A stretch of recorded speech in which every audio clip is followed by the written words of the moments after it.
আধাৰ card প্ৰদান আধাৰ card লাভ এতিয়া অতি সহজ নহব বাংলাদেশৰ সৈতে শেহতীয়া যি পৰিস্থিতি বা ভাৰতৰ যি দ্বিপাক্ষিক সম্পৰ্ক অৱনতি ঘটিছে তাৰ পিছতেই এক ডাঙৰ সিদ্ধান্ত গ্ৰহণ কৰিছে মুখ্যমন্ত্ৰী হিমন্ত বিশ্ব শৰ্মাৰ কেবিনেটে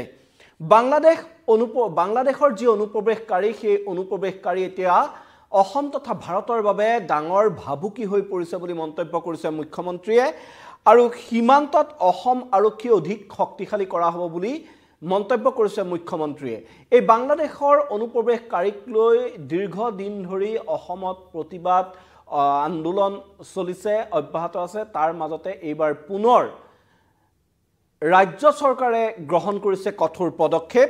আৰু অনুপ্ৰৱেশ বন্ধ কৰাৰ বাবে অধিক কঠোৰ ব্যৱস্থা গ্ৰহণ কৰিব বুলি ঘোষণা কৰিছে তাৰ সমান্তৰালকৈ আপোনালোকে দেখিবলৈ পাইছে যে এনআৰসি নথকা সকলে এতিয়া আধাৰ কাৰ্ড লাভ নকৰিব এনআৰসি নহলে এতিয়া নাপাব আধাৰ কাৰ্ড প্ৰদানৰ যি ব্যৱস্থা সেই ব্যৱস্থা অতি কঠোৰ কৰিবলৈ আগবাঢ়িছে ৰাজ্য চৰকাৰ নমস্কাৰ মই মৃদু পৱনে নিউজ 18 অসম নৰ্থ ইষ্টৰ ডিজিটেল লাইভলৈ আপোনালোকক স্বাগতম জনাইছো আৰু এটা ডাঙৰ খবৰ এই মুহূৰ্তত যে আধাৰ কাৰ্ড লাভ কৰাটো এতিয়া অধিক কঠিন হ'ব যেহেতু আধাৰ কাৰ্ডক লৈ ব্যাপক অনিয়ম হোৱা বুলি অভিযোগ উত্থাপন হৈ আহিছে আৰু একাংশ দুষ্ট চক্ৰই জালিয়াতিৰে ভুৱা আধাৰ কাৰ্ড অবৈধ আধাৰ কাৰ্ড প্ৰদান কৰি আহিছে সেই কথা বিভিন্ন সময়ত পোহৰলৈ আহিছে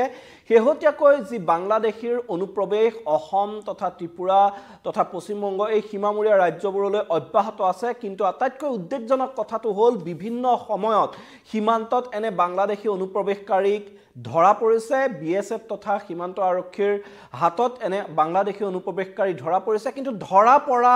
তেনে বাংলাদেশৰ অনুপ্ৰৱেশকাৰীৰ হাতত উদ্ধাৰ হৈছে ভাৰতবৰ্ষৰ আধাৰ কাৰ্ড আটাইতকৈ তাৎপৰ্যপূৰ্ণ ঘটনা আৰু ভয়ানক ঘটনা ৰূপে বিবেচিত হৈ আহিছে এই ঘটনা যে ভাৰতত প্ৰৱেশ কৰাৰ পূৰ্বে বাংলাদেশী অনুপ্ৰৱেশকাৰীয়ে লাভ কৰিছে এনে অবৈধ আধাৰ কাৰ্ড এক শক্তিশালী চক্ৰ এক আন্তঃৰাষ্ট্ৰীয় চক্ৰ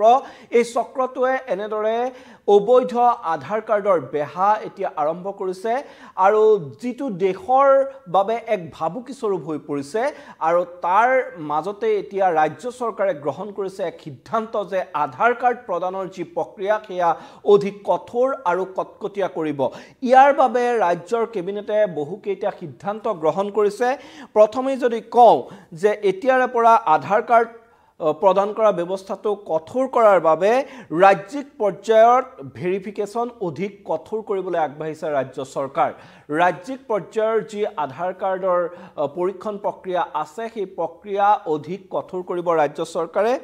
আৰু এই প্ৰক্ৰিয়া কঠোৰ কৰিবৰ বাবে দায়িত্ব দিয়া হ'ব ৰাজ্যৰ সাধাৰণ প্ৰশাসন বিভাগক ৰাজ্যৰ সাধাৰণ প্ৰশাসন বিভাগক নোডেল এজেন্সি কৰা হৈছে এই যি ভেৰিফিকেশন প্ৰক্ৰিয়া আছে এই ভেৰিফিকেশন প্ৰক্ৰিয়াৰ বাবে পূৰ্বে অনলাইন যোগে আবেদন কৰি আধাৰ কাৰ্ড লাভ কৰিব পৰা হৈছিল কিন্তু এতিয়া কেৱল অনলাইন যোগে আবেদন কৰি আধাৰ কাৰ্ড লাভ কৰিব নোৱাৰিব অসমত আৰু এইখিনিতে মই এটা কথা উল্লেখ কৰিব লাগিব যে ইতিমধ্যে দিল্লীতো বাংলাদেশী অনুপ্ৰৱেশকাৰীৰ বিৰুদ্ধে কঠোৰ ব্যৱস্থা গ্ৰহণ কৰা হৈছে দিল্লীৰ গৱৰ্ণৰে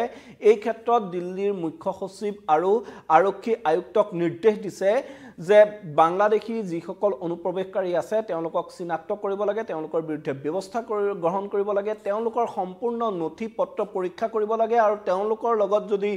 অবৈধ আধাৰ কাৰ্ড অবৈধ তেওঁলোকৰ ওচৰত যদি ভোটাৰ আইডি কাৰ্ড উদ্ধাৰ হয় সেয়া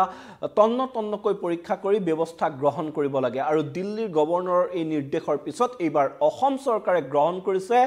এই গুৰুত্বপূৰ্ণ সিদ্ধান্ত এক বৃহৎ সিদ্ধান্ত যে আধাৰ কাৰ্ড লাভৰ যি প্ৰক্ৰিয়া সেই আধাৰ কাৰ্ড লাভৰ প্ৰক্ৰিয়াক এতিয়া অধিক কঠোৰ কৰা হ'ব আৰু ইয়াৰ বাবে ৰাজ্যৰ সাধাৰণ প্ৰশাসন বিভাগক নোডেল এজেন্সি ৰূপে দায়িত্ব দিয়া হৈছে এতিয়া সাধাৰণ প্ৰশাসন বিভাগে ইয়াৰ দায়িত্ব ল'ব কেনেদৰে আগবাঢ়িব আসলতে জিলাই প্ৰতিখন জিলাত এগৰাকী এডিসি পৰ্যায়ৰ বিষয়াক এই সমগ্ৰ বিষয়টো তদাৰক কৰিবলৈ এই ভেৰিফিকেশন প্ৰক্ৰিয়াটো তদাৰক কৰিবলৈ দায়িত্ব দিয়া হ'ব আৰু চক্ৰ বিষয়ৰ পৰ্যায়ত আধাৰ কাৰ্ডৰ আবেদনকাৰীৰ পৰিদৰ্শন কৰা হ'ব চক্ৰ বিষয়াসকলে আধাৰ কাৰ্ডৰ আবেদনকাৰীসকলক এতিয়া ফিজিক্যালি তেওঁলোকে পৰিদৰ্শন কৰিব লাগিব আগতে যিদৰে ডিজিটেলি গোটেই এই প্ৰক্ৰিয়া সমাপন হৈ গৈছিল এতিয়া তেনেদৰে নহব যি চক্ৰ বিষয়া পৰ্যায়ত এজন চক্ৰ বিষয়াই গৈ পেলাই আধাৰ কাৰ্ডৰ আবেদনকাৰীক এতিয়া পৰীক্ষা কৰিব পৰিদৰ্শন কৰিব আৰু তাৰ পিছত তেওঁ সেয়া পাবৰ যোগ্য হয় নে নহয় সেই কথা বিবেচনা কৰিব আৰু তাৰ লগতে আটাইতকৈ ডাঙৰ যি সিদ্ধান্ত ৰাজ্য চৰকাৰৰ কেবিনেটে গ্ৰহণ কৰিছে সেই কথা হৈছে যে আধাৰ কাৰ্ডৰ বাবে যিসকল আবেদনকাৰী থাকে সেই আবেদনকাৰীয়ে এনআৰচিৰ বাবে আবেদন কৰিছিলে নে নাই সেই কথা এতিয়া পৰীক্ষা কৰা হ'ব আধাৰ কাৰ্ডৰ যিসকল আবেদনকাৰী আছে তেওঁলোকে এনআৰচিত নিজৰ নামভৰ্তিৰ বাবে আবেদন কৰিছিলে নে নাই বা তেওঁলোকৰ নিকট আত্মীয় তেওঁলোকৰ পৰিয়ালৰ কোনো লোকে আধাৰ কাৰ্ডৰ বাবে ক্ষমা কৰোঁ যে এনআৰচিৰ বাবে আবেদন কৰিছিলে নাই সেয়া এতিয়া পৰীক্ষা কৰা হ'ব আৰু এনআৰচিত আবেদন নকৰা ব্যক্তিৰ আধাৰ কাৰ্ডৰ বাবে যি আবেদন থাকিব সেই আবেদন খাৰিজ কৰা হ'ব ৰাজ্যিক পৰ্যায়ত সেই আবেদন নাকচ কৰা হ'ব এই ৰাজ্যিক পৰ্যায়ৰ যিখন ভেৰিফিকেশ্যন বোৰ্ড থাকিব তেওঁলোকে এই যিসকলে এনআৰচিৰ বাবে আবেদন কৰা নাছিল অৰ্থাৎ যিসকল সন্দেহজনক নাগৰিক বুলি প্ৰমাণ হ'ব যিসকলৰ এনআৰচিত নাম নাই তেনে ধৰণৰ লোকক চিনাক্ত কৰি তেনে ধৰণৰ লোকৰ আধাৰ কাৰ্ডৰ আবেদন নাকচ কৰিব অৰ্থাৎ কোনো এজন ব্যক্তিয়ে এতিয়া বাহিৰৰ পৰা তেওঁ আবেদন কৰিলেই অনলাইন যোগে আবেদন কৰিলে তথা ভুৱা চক্ৰই আবেদন কৰিলে তেওঁৰ আধাৰ কাৰ্ড হৈ নুঠিব কিয়নো চক্ৰ বিষয়া পৰ্যায়ৰ এজন বিষয়াই এই সমগ্ৰ বিষয়টো তন্নতন্নকৈ পৰীক্ষা কৰিব আৰু যিজন আধাৰ কাৰ্ডৰ আবেদনকাৰী থাকিব সেই আধাৰ কাৰ্ডৰ আবেদনকাৰীক তেওঁ পৰিদৰ্শন কৰিব পৰিদৰ্শন কৰি সমগ্ৰ বিষয় তেওঁ চাই যে প্ৰকৃততে সেই লোকজন আধাৰ কাৰ্ডৰ বাবে আবেদন কৰা লোকজন আধাৰ কাৰ্ড পাবৰ যোগ্য হয় নে নহয় সেই কথা তন্নতন্নকৈ পৰীক্ষা কৰা হ'ব আৰু তাৰ পিছত যি ৰাজ্যিক পৰ্যায়ৰ এই যি সমিতি থাকিব তেওঁলোকে যদি এনআৰচিত সেই আবেদনকাৰীৰ আবেদন নাপায় তেতিয়াহ'লে তেওঁলোকৰ যি আধাৰ কাৰ্ডৰ বাবে আবেদন সেই আবেদন নাকচ কৰিব এনআৰচিৰ বাবে যদি এনআৰচিত যদি নাম নাথাকে তেতিয়াহ'লে এনআৰচিত নাম নথকা লোকে এতিয়াৰে পৰা আধাৰ কাৰ্ড লাভ নকৰিব আৰু সেই কথাবোৰ পুংখানুপুংখকৈ পূৰ্বেও এনেধৰণৰ কিছু নীতি নিয়ম আছিল যদিও সেই নীতি নিয়মসমূহ ডিজিটেলিয়ে হৈ গৈছিল আৰু এতিয়া কিন্তু তেনেদৰে নহ'ব এই ৰাজ্যৰ যি সাধাৰণ প্ৰশাসন বিভাগক এতিয়া ৰাজ্যিক কেবিনেটে দায়িত্ব দিছে যে আধাৰ কাৰ্ড লাভ কৰা প্ৰক্ৰিয়াটো সমগ্ৰ তেওঁলোকে নিৰীক্ষণ কৰিব আৰু এই এগৰাকী যি এডিচি পৰ্যায়ৰ বিষয়া প্ৰতিখন জিলাত এগৰাকী এডিচি পৰ্যায়ৰ বিষয়াই এই সমগ্ৰ আধাৰ কাৰ্ড প্ৰদান প্ৰক্ৰিয়াটো তদাৰক কৰিব আৰু এই ফিল্ডত গৈ এই বিষয়টো সম্পূৰ্ণৰূপে নিৰীক্ষণ কৰিবৰ বাবে এজন চক্ৰ বিষয়া পৰ্যায়ৰ লোকক তাক নিয়োগ কৰা হ'ব তেওঁলোকে এই সমগ্ৰ বিষয়টো চালিজাৰি চাব আৰু ৰাজ্য চৰকাৰে এনআৰচিত নাম নথকা আধাৰ কাৰ্ডৰ আবেদনকাৰীৰ আবেদন নাকচ কৰিব আৰু নাকচ কৰি তেওঁ পৰৱৰ্তী পৰ্যায়ত কেন্দ্ৰলৈ ৰাজ্যই সেই যি আবেদন থাকিব তেওঁলোকে সেয়া প্ৰেৰণ কৰিব তাৰ পিছত কেন্দ্ৰই যেনেদৰে দিক নিৰ্দেশনা দিয়ে কেন্দ্ৰই যি নিৰ্দেশ দিয়ে সেই অনুসৰি ৰাজ্যই ব্যৱস্থা গ্ৰহণ কৰিব আৰু আবেদনকাৰীৰ ফিল্ড ভেৰিফিকেশ্যন কৰিহে আবেদন গ্ৰহণ কৰা হ'ব মই পূৰ্বে কৈছোঁ যে যিসকল লোকে আবেদন কৰিব তেওঁলোক প্ৰকৃততে ভাৰতৰ নাগৰিক হয় নে নহয় তেওঁলোকে প্ৰকৃততে আধাৰ কাৰ্ড পাবৰ যোগ্য হয় নে নহয় প্ৰকৃততে তেনে এজন লোক আছে নে নাই নে ভুৱা নথিৰে এই আধাৰ কাৰ্ড লাভ কৰিছে যিহেতু শেহতীয়া যি পৰিস্থিতি সেই পৰিস্থিতিত বাংলাদেশৰ অনুপ্ৰৱেশৰ শংকা বৃদ্ধি পাইছে আৰু বাংলাদেশত যি ভাৰত বিদ্বেষৰ এক বাতাবৰণ সৃষ্টি হৈছে তাৰ পিছতে কিন্তু বাংলাদেশৰ বিৰুদ্ধে সমগ্ৰ দেশতে লাহে লাহে এনে ধৰণৰ সিদ্ধান্তসমূহ আমি দেখিবলৈ পাইছোঁ শেহতীয়াকৈ দিল্লীত বাংলাদেশী অনুপ্ৰৱেশকাৰীৰ বিৰুদ্ধে কঠোৰ ব্যৱস্থা গ্ৰহণ কৰিবলৈ দিল্লীৰ গভৰ্ণৰে নিৰ্দেশ দিছে বাংলাদেশী অনুপ্ৰৱেশকাৰী অবৈধ বেদখল উচ্ছেদ কৰিবলৈ নিৰ্দেশ দিয়া হৈছে বাংলাদেশী অনুপ্ৰৱেশকাৰী সকলো নথিপত্ৰ তন্নতন্নকৈ পৰীক্ষা কৰি সেইসমূহ চাই চিতি তাত ব্যৱস্থা গ্ৰহণ কৰিবলৈ নিৰ্দেশ দিয়া হৈছে আৰু যি ব্যৱসায় দিল্লীৰ যি ব্যৱসায়িক প্ৰতিষ্ঠান আদি আছে সেই ব্যৱসায়িক প্ৰতিষ্ঠান আদিত বাংলাদেশী অনুপ্ৰৱেশকাৰীক নিয়োগ নকৰিবলৈ নিৰ্দেশ দিয়া হৈছে আৰু দিল্লীৰ গভৰ্ণৰগৰাকীয়ে ইতিমধ্যে প্ৰকাশ কৰিছে যে এই যি সময়ত বাংলাদেশত এনে মৌলবাদৰ উত্থান ঘটিছে বাংলাদেশত যি মৌলবাদৰ উত্থান ঘটিছে এই উত্থান কিন্তু ভাৰতৰ বাবে অতিকে উদ্বেগজনক আৰু তেনে সময়ত বাংলাদেশৰ পৰা ভাৰতলৈ অনুপ্ৰৱেশ চলি থকাটো তাতকৈ অধিক উদ্বেগজনক আৰু বাংলাদেশী অনুপ্ৰৱেশকাৰী তেনে সময়ত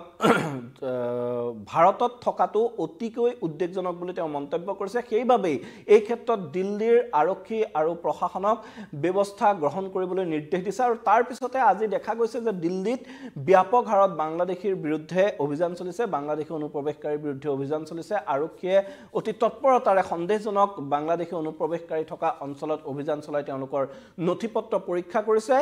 আৰু তাৰ পিছতে এতিয়া দেখিবলৈ পোৱা গৈছে যে অসম চৰকাৰেও অধিক তৎপৰ হৈছে অসম চৰকাৰে এই বাংলাদেশী অনুপ্ৰৱেশৰ যি প্ৰত্যাহ্বান বাংলাদেশী অনুপ্ৰৱেশ ৰোধৰ বাবে এতিয়া তৎপৰ হৈছে কিন্তু এইখিনিতে আটাইতকৈ উদ্বেগজনক কথাটো আমি উল্লেখ কৰিব লাগিব যে এক আন্তঃৰাষ্ট্ৰীয় চক্ৰই কিন্তু এই আধাৰ কাৰ্ড বা যি পেন কাৰ্ডেই হওক বা ভোটাৰ আইডি কাৰ্ডেই হওক যিসমূহ ভাৰতীয় নাগৰিকৰ সুৰক্ষা সুনিশ্চিত কৰাৰ বাবে যিসমূহ ব্যৱস্থা কেন্দ্ৰীয় চৰকাৰ বা ৰাজ্য চৰকাৰে গ্ৰহণ কৰিছে সেইসমূহক কিন্তু ভুকুটি কৰি অতি সহজে এইসমূহ অবৈধভাৱে বিভিন্ন অসৎ পন্থাৰে তেওঁলোকে যোগান ধৰি আহিছে বাংলাদেশী অনুপ্ৰৱেশকাৰীক আৰু বাংলাদেশী অনুপ্ৰৱেশকাৰীয়ে সীমান্ত পাৰ হৈ অনুপ্ৰৱেশ কৰাৰ পূৰ্বেই এতিয়া ভাৰতৰ নাগৰিক হোৱাৰ নথিপত্ৰ লাভ কৰিছে কিয়নো বিগত সময়ছোৱাত শেহতীয়াকৈ বাংলাদেশৰ লগত ভাৰতৰ সম্পৰ্ক এনেদৰে অৱনতি ঘটাৰ সময়তে কিন্তু এতিয়া দেখিবলৈ পোৱা গৈছে যে বাংলাদেশী যিসকল অনুপ্ৰৱেশকাৰী ত্ৰিপুৰাৰ সীমান্তৰে কেইদিনমান পূৰ্বে প্ৰৱেশ কৰা বাংলাদেশী অনুপ্ৰৱেশকাৰী আৰক্ষীৰ জালত পৰিছে আৰু সেই জালত পৰা অনুপ্ৰৱেশকাৰীৰ পৰা কিন্তু আধাৰ কাৰ্ড ভোটাৰ আইডি কাৰ্ড আদি উদ্ধাৰ হৈছে এই ঘটনাই অধিক উদ্বেগ বৃদ্ধি কৰিছে তাৰ সমান্তৰালকৈ বিভিন্ন সময়ত আমি যদি অসমৰ প্ৰেক্ষাপটত চাওঁ নগাঁও হোজাই আদি স্থানত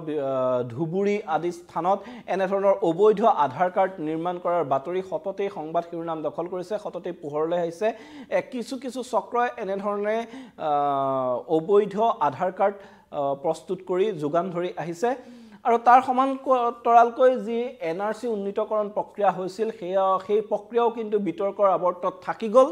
এনআৰসি যি উন্নীতকৰণ হ'ল তাক লৈ কিন্তু বিতৰ্কৰ আৱৰ্তত থাকি গ'ল এই এনআৰসি উন্নীতকৰণ প্ৰক্ৰিয়াৰ যোগেদি বহু অনুপ্ৰৱেশকাৰীয়ে ভাৰতীয় নাগৰিকত্ব লাভ কৰা বুলি বহুতেই বিভিন্ন সময়ত অভিযোগ উত্থাপন কৰি আহিছে তথাপি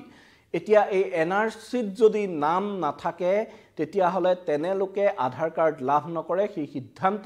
ৰাজ্য চৰকাৰে গ্ৰহণ কৰিছে আৰু ৰাজ্য চৰকাৰে এতিয়া যি বিশেষকৈ যি ফিজিক্যাল ভেৰিফিকেশ্যন সেই ফিজিক্যাল ভেৰিফিকেশ্যনত প্ৰত্যক্ষভাৱে এজন আবেদনকাৰীক যি পৰীক্ষা কৰিব লাগে যিদৰে পৰিদৰ্শন কৰিব লাগে তাত অতি গুৰুত্ব প্ৰদান কৰিছে কাৰণ এই সুৰুঙাৰ জৰিয়তেই আধাৰ কাৰ্ডৰ অধিক 2 নম্বৰী হোৱা বুলি চৰ্চা চলি আহিছিল আৰু যি অনলাইন প্ৰক্ৰিয়াৰ মাধ্যমেৰে যি আধাৰ কাৰ্ড আবেদন কৰি লাভ কৰি আহিছিল সেই প্ৰক্ৰিয়া ৰোধ কৰি এতিয়া ৰাজ্য চৰকাৰৰ কেবিনেটে গুৰুত্ব দিছে যে যি প্ৰত্যক্ষভাৱে এজন আবেদনকাৰীক কোনো এজন বিষয়াই লগ ধৰি তেওঁৰ সমগ্ৰ নথিপত্ৰ তেওঁৰ লোকজনৰ বিষয়ে পৰিদৰ্শন কৰাটো সেই ধৰণৰ এক কঠোৰ ব্যৱস্থা এতিয়া ৰাজ্য চৰকাৰে প্ৰৱৰ্তন কৰিলে আৰু ইয়াৰ বাবে এতিয়া ৰাজ্য যি সাধাৰণ প্ৰশাসন বিভাগ আছে সেই সাধাৰণ প্ৰশাসন বিভাগক ৰাজ্যৰ কেবিনেটে দায়িত্ব অৰ্পণ কৰিছে ৰাজ্যৰ সাধাৰণ প্ৰশাসন বিভাগক নোডেল এজেন্সি কৰা হৈছে আৰু এই নোডেল এজেন্সিৰ জৰিয়তে এতিয়া আধাৰৰ আবেদনকাৰী তন্নতন্নকৈ পৰীক্ষা কৰা হ'ব এইখিনিতে ক'ব লাগিব যে শেহতীয়া যি বাংলাদেশৰ লগত ভাৰতৰ দ্বিপাক্ষিক সম্পৰ্কৰ অৱনতি ঘটিছে, ভাৰতৰ লগত যি বাংলাদেশৰ এক প্ৰকাৰ শত্ৰুতা আৰম্ভ কৰিছে, একাংশই যি মৌলবাদৰ উত্থান হৈছে বাংলাদেশত, একাংশ মৌলবাদীয়ে যিদৰে ভাৰতক আক্ৰমণ কৰাৰ ভাবুকি প্ৰদান কৰিবলৈ কুণ্ঠাবোধ কৰা নাই, তাৰ মাজতে এনেধৰণৰ কিছুমান মন্তব্য আহিছে যে পাকিস্তানৰ সৈতে যদি পাৰমাণৱিক চুক্তি হয় বাংলাদেশৰ, তেতিয়াহ'লে সহজে ভাৰতক পৰাভূত কৰিব পাৰিব, আৰু যিহেতু বাংলাদেশৰ কোনো পাৰমাণৱিক শক্তি নাই, সেইকাৰণে পাকিস্তানৰ পাৰমাণৱিক শক্তি ব্যৱহাৰ কৰি ভাৰতক ভাবুকি দিয়াৰ চেষ্টা চলিছে। আৰু এই যি মৌলবাদৰ উত্থান বাংলাদেশত হৈছে, হিন্দুসকলৰ ওপৰত অত্যাচাৰ উৎপীড়ন চলিছে, ইতিমধ্যে সমগ্ৰ বিশ্বতে ইয়াক বাবে তীব্ৰ নিন্দাৰ সন্মুখীন হৈছে মহম্মদ ইউনুছৰ অন্তৰ্বৰ্তীকালীন চৰকাৰ। আৰু তাৰ পিছত যিহেতু ভাৰতৰ যিগৰাকী বৈদেশিক সচিব আছিলে, এই বৈদেশিক সচিবগৰাকীয়ে দ্বিপাক্ষিক বৈঠকত মিলিত হৈ বাংলাদেশৰ অন্তৰ্বৰ্তীকালীন চৰকাৰত বাংলাদেশক হিন্দু নিগ্ৰহ, হিন্দুৰ নিৰ্যাতন ৰোধ কৰাৰ বাবে দাবী জনাইছিল, এই ক্ষেত্ৰত চৰকাৰৰ পৰা তথ্য বিচাৰিছিল। তাৰ পিছত কিন্তু মহম্মদ ইউনুছৰ চৰকাৰে তথ্য লুকুৱাহে পৰিলক্ষিত হৈছিল, আৰু তথ্য লুকাই তাত হিন্দু নিৰ্যাতন তথ্য লুকাই তেওঁলোকে আশ্বাস প্ৰতিশ্ৰুতি দি দায় কৰাৰ চেষ্টা চলাইছে। তাৰ মাজতে কিন্তু বাংলাদেশৰ যি অনুপ্ৰৱেশ, সেই অনুপ্ৰৱেশ হৈ আছে। আৰু এনে পৰিস্থিতিত এতিয়া ভাৰতৰ বাবে ভাবুকিৰ সৃষ্টি হৈছে, যি জিন্নাৰ সপোন সাৰ্থক কৰিবলৈ এক প্ৰকাৰ এই মৌলবাদী শক্তিয়ে সাৰ পানী যোগাইছে নেকি, সেই ধৰণৰ বিষয় চৰ্চালৈ আহিছে। এক প্ৰকাৰ যেন মৌলবাদী শক্তিয়ে অসমলৈকে দখল কৰি এখন মুছলিম ৰাষ্ট্ৰ গঠনৰ পৰিকল্পনা, বহুদিনীয়া পৰিকল্পনা সাৰ্থক কৰিবলৈ যোজা চলাইছে। তাৰ বাবেই বাংলাদেশত এনেধৰণৰ জুই জ্বলোৱা হৈছে। আৰু এনে পৰিস্থিতি অব্যাহত থাকিলে বাংলাদেশৰ পৰা যদি ধাৰাবাহিকভাৱে অনুপ্ৰৱেশ চলি থাকে, তেতিয়াহ'লে ভাৰতৰ অখণ্ডতাৰ প্ৰতিও এক ভাবুকিৰ সৃষ্টি হ'ব, আৰু সেয়া ৰোধ কৰা সম্ভৱ। এনেধৰণৰ বাংলাদেশী অনুপ্ৰৱেশৰ ৰোধ কৰিবলৈ হ'লে তেওঁলোকে যিসমূহ নথিপত্ৰ সহজেই অবৈধভাৱে প্ৰস্তুত কৰি ল'ব পৰা হৈছে, এই চক্ৰসমূহক পুলিয়ে পোখাই উৎখাত কৰিব লাগিব। আৰু এটা কথা ঠিক যে এই সীমান্ত যি অবৈধভাৱে পাৰ হৈ আহিবলৈ কিন্তু একাংশ দালালৰ মাধ্যমেৰেই তেওঁলোক পাৰ হৈ আহে। বাংলাদেশৰ ফালেও দালাল থাকে, ভাৰতৰ ফালেও দালাল থাকে। এনে দালালে সৈতে যোগাযোগ কৰি, এনে দালালৰ সৈতে যোগাযোগ কৰি অবৈধভাৱে তেওঁলোকে ভাৰতৰ ভূমিত প্ৰৱেশ কৰে। বিভিন্ন সময়ত এনে বহু দালাল আৰক্ষীৰ জালত পৰিছে, যদিও এই প্ৰক্ৰিয়াটো ৰোধ কৰাৰ ক্ষেত্ৰত সম্পূৰ্ণৰূপে সফল হোৱা নাই। সেইবাবে মুখ্যমন্ত্ৰী হিমন্ত বিশ্ব শৰ্মাই নিজেই স্বীকাৰ কৰিবলগীয়া হৈছে যে বাংলাদেশী অনুপ্ৰৱেশকাৰী এতিয়া ডাঙৰ ভাবুকি হৈ পৰিছে অসম তথা ভাৰতৰ বাবে। বাংলাদেশী অনুপ্ৰৱেশকাৰীৰ এই অনুপ্ৰৱেশ ৰোধ কৰিবৰ বাবে এতিয়া চৰকাৰে এনেধৰণৰ কঠোৰ সিদ্ধান্ত গ্ৰহণ কৰিবলগীয়া হৈছে। আৰু বাংলাদেশী অনুপ্ৰৱেশ ৰোধৰ বাবে ৰাজ্য চৰকাৰ বদ্ধপৰিকৰ বুলি মুখ্যমন্ত্ৰী হিমন্ত বিশ্ব শৰ্মাই মন্তব্য কৰিছে যে যিকোনো পৰিস্থিতিৰ বিনিময়ত বাংলাদেশী অনুপ্ৰৱেশ ৰোধ কৰিবৰ বাবে ৰাজ্য চৰকাৰে ব্যৱস্থা গ্ৰহণ কৰিব, আৰু তাৰ বাবে সীমান্তত অসম আৰক্ষীক অধিক শক্তিশালী কৰা হ'ব বুলিও মন্তব্য কৰিছে মুখ্যমন্ত্ৰীজনে। আৰু অনুপ্ৰৱেশকাৰীৰ প্ৰৱেশ বন্ধৰ বাবে সীমান্তত অধিক কটকটীয়া ব্যৱস্থা কৰা হ'ব বুলি মন্তব্য কৰিছে মুখ্যমন্ত্ৰীয়ে। কিন্তু এনে এক প্ৰসংগতে উত্থাপন কৰিব লাগিব যে বাংলাদেশৰ সৈতে যি আন্তঃৰাষ্ট্ৰীয় সীমান্ত, এই আন্তঃৰাষ্ট্ৰীয় সীমান্ত সম্পূৰ্ণৰূপে কিন্তু আজিও চিল নহ'ল। এই ক্ষেত্ৰত কেন্দ্ৰীয় চৰকাৰে হওক, ৰাজ্য চৰকাৰে হওক কিন্তু কিছু পৰিমাণে ব্যৰ্থ হৈছে। আৰু এনে ব্যৰ্থতাৰ সুযোগ অনুপ্ৰৱেশকাৰীৰ বা অসাধু চক্ৰই গ্ৰহণ কৰি আহিছে। আৰু যি ধৰণে পূৰ্বে কোৱা হৈছিল যে অসম বাংলাদেশ যি সীমান্ত, সেই সীমান্ত অধিক কটকটীয়া আৰু কঠোৰ তাত নিৰাপত্তাৰ ব্যৱস্থা কৰা হ'ব, কিন্তু সেইসমূহ হৈ নুঠিল। এতিয়া বাংলাদেশৰ সৈতে শেহতীয়া যি পৰিস্থিতিৰ সৃষ্টি হৈছে, সেই পৰিস্থিতিৰ পৰিপ্ৰেক্ষিতত আজি ৰাজ্যিক কেবিনেটে যি সিদ্ধান্ত গ্ৰহণ কৰিছে, এই সিদ্ধান্তৰ পিছত সীমান্ত সুৰক্ষাৰ বাবে কিমান কঠোৰৰ পৰা কঠোৰতম ব্যৱস্থা ৰাজ্য চৰকাৰখনে গ্ৰহণ কৰিব, সেয়াও কিন্তু লক্ষণীয় হ'ব। তাৰ সমান্তৰালকৈ এক অতি গুৰুত্বপূৰ্ণ আৰু বৃহৎ সিদ্ধান্ত আজি ৰাজ্য চৰকাৰখনে লৈছে যে এতিয়াৰ পৰা NRC নাথাকিলে আধাৰ কাৰ্ড নাপাব, NRC নহ'লে আধাৰ কাৰ্ড নাপাব। NRCত নাম নথকা লোকসকলে আধাৰ কাৰ্ডৰ বাবে আবেদনেই কৰিব নোৱাৰিব। যদি তেনে কোনো লোকে আবেদন কৰে, তেতিয়াহ'লে সেই আবেদন নাকচ কৰিব ৰাজ্যিক পৰ্যায়ৰ সমিতিয়ে। আৰু ৰাজ্যিক পৰ্যায়ৰ সমিতিয়ে এই সমগ্ৰ বিষয়টো প্ৰত্যক্ষভাৱে আবেদনকাৰীৰ ওচৰলৈ গৈ তন্নতন্নকৈ পৰীক্ষা কৰিব। ইয়াৰ বাবে ৰাজ্য চৰকাৰৰ যি সাধাৰণ প্ৰশাসন বিভাগ আছে সেই সাধাৰণ প্ৰশাসন বিভাগক নোডেল এজেন্সি কৰা হৈছে আৰু এই নোডেল এজেন্সিৰ পৰা প্ৰতিখন জিলাত এজন অতিৰিক্ত জিলা আয়ুক্ত পৰ্যায়ৰ বিষয়া থাকিব এই সমগ্ৰ বিষয়টো তদাৰক কৰিবৰ বাবে। প্ৰতিখন জিলাত এজনকৈ বিষয়া থাকিব আৰু যিসকল চক্ৰ বিষয়া থাকিব এই চক্ৰ বিষয়াসকলে ফিল্ডত গৈ ভেৰিফিকেশ্যন কৰিব, প্ৰত্যক্ষভাৱে আবেদনকাৰী পৰিদৰ্শন কৰিব প্ৰকৃততে তেওঁ ভাৰতীয় নাগৰিক হয় নে নহয়, তেওঁৰ NRCত নাম আছে নে নাই, এই সমগ্ৰ বিষয়টো এতিয়া তেনেদৰে নিৰীক্ষণ কৰা হ'ব আৰু তাৰ পিছতহে সিদ্ধান্ত লোৱা হ'ব যে এই আবেদনকাৰী এজন আধাৰ কাৰ্ড পাবৰ যোগ্য হয় নে নহয়। যদি সেই আবেদনকাৰীজনৰ নাম NRCত নাথাকে, তেওঁ NRCৰ বাবে যদি আবেদন কৰা নাছিল বা তেওঁৰ নিকট আত্মীয়ই যদি NRCৰ বাবে আবেদন কৰা নাছিল, তেতিয়াহ'লে তেওঁ আধাৰ কাৰ্ডৰ বাবে যোগ্য নহ'ব। অৰ্থাৎ NRCত নাম নথকা সকলে এতিয়াৰ পৰা আধাৰ কাৰ্ড লাভ নকৰিব আৰু এই যি প্ৰক্ৰিয়াটো এই প্ৰক্ৰিয়াটো অধিক কঠোৰ কৰিবৰ বাবে ৰাজ্যিক কেবিনেটে গ্ৰহণ কৰিছে এই সিদ্ধান্ত। এনেদৰে ক্ষমতাৰ বিকেন্দ্ৰীকৰণৰ জৰিয়তে এই সমগ্ৰ প্ৰক্ৰিয়াটো অধিক কটকটীয়া কৰি তুলিব খোজা হৈছে যে সমগ্ৰ ৰাজ্যত বিষয়টোৰ নোডেল এজেন্সি হিচাপে থাকিব সাধাৰণ প্ৰশাসন বিভাগ। প্ৰতিখন জিলাত একোজনকৈ অতিৰিক্ত জিলা আয়ুক্ত ইয়াত তদাৰকী বিষয়া হিচাপে থাকিব আৰু তাৰ তলত যিসকল চক্ৰ বিষয়া থাকিব এই চক্ৰ বিষয়াৰ পৰ্যায়ত সমগ্ৰ বিষয়টোৰ ফিজিকেল ভেৰিফিকেশ্যন হ'ব। তাৰ পিছতহে এজন লোকে আধাৰ কাৰ্ড পাবৰ যোগ্য হয় নে নহয় সেয়া নিশ্চিত কৰিব ৰাজ্যিক পৰ্যায়ৰ সমিতিয়ে। যদি কোনো এজন লোকৰ NRCৰ বাবে তেওঁ আবেদন কৰা নাছিল, NRCত যদি তেওঁ নাই, তেওঁ যদি এজন অবৈধ নাগৰিক, তেতিয়াহ'লে সেই তেওঁৰ যি আধাৰ কাৰ্ডৰ আবেদন সেই আবেদন খাৰিজ কৰিব ৰাজ্যিক পৰ্যায়ৰ সমিতিয়ে। পৰৱৰ্তী সময়ত ৰাজ্যিক পৰ্যায়ৰ সমিতিয়ে সেই খাৰিজ কৰা আবেদনৰ সৈতে প্ৰতিবেদন প্ৰেৰণ কৰিব কেন্দ্ৰীয় চৰকাৰলৈ আৰু এই ক্ষেত্ৰত কেন্দ্ৰীয় চৰকাৰে শেষ মোহৰ মাৰিব। কেন্দ্ৰীয় চৰকাৰে যেনেধৰণে ৰাজ্যক দিক নিৰ্দেশনা দিব সেই দিক নিৰ্দেশনা অনুসৰি কেন্দ্ৰীয় চৰকাৰে যেনেদৰে কৰিব তেনেদৰে ৰাজ্য চৰকাৰে ব্যৱস্থা গ্ৰহণ কৰিব। এক প্ৰকাৰ এটা কথা ঠিক যে এনেধৰণৰ যদি কঠোৰ ব্যৱস্থা বলবৎ হয় তেতিয়াহ'লে আধাৰ কাৰ্ডৰ ক্ষেত্ৰত যি দুৰ্নীতি চলি আছে, যি জালিয়াতি চলি আছে, যিদৰে অবৈধ আধাৰ কাৰ্ড অতি সহজেই ৰাজ্যত উপলব্ধ হৈ আছে সেই প্ৰক্ৰিয়া কিন্তু বন্ধ কৰিবলৈ কিছু পৰিমাণে সফল হ'ব চৰকাৰ আৰু পৰৱৰ্তী সময়ত লক্ষণীয় হ'ব চৰকাৰে এই যি আজি কেবিনেটে সিদ্ধান্ত গ্ৰহণ কৰিছে এই সিদ্ধান্ত বাস্তৱত কিমান দূৰ সফল ৰূপায়ণ কৰিব পাৰে ৰাজ্য চৰকাৰখনে। কিন্তু এটা কথা ঠিক যে বাংলাদেশৰ সৈতে শেহতীয়া যি ভাৰতৰ পৰিস্থিতি, শেহতীয়া যি সম্পৰ্কৰ অৱনতি ঘটিছে, বাংলাদেশত যি ভাৰত বিদ্বেষৰ এক জ্বলন্ত তাত সমস্যা দেখিবলৈ পোৱা গৈছে যে ভাৰত বিদ্বেষী মনোভাৱ বাংলাদেশৰ লোকসকলৰ মাজত এক তৃতীয় শক্তিয়ে বিয়পাই দিছে আৰু সেইবাবেই বাংলাদেশত এতিয়া ভাৰত বিৰোধী প্ৰতিবাদ হৈছে। ভাৰতৰ বিৰুদ্ধে তাত বিভিন্ন ধৰণৰ আক্ৰমণ কৰাৰ দৰে, ভাৰতক আক্ৰমণ কৰাৰ দৰে নিজৰ শক্তিৰ কথা পাহৰি গৈ বাংলাদেশৰ একাংশ নিজকে প্ৰাক্তন সেনা বুলি দাবী কৰা লোকেও এতিয়া ভাৰতক আক্ৰমণ কৰি 4 দিনত অসম কলকাতা দখলৰ হুংকাৰ দিছে।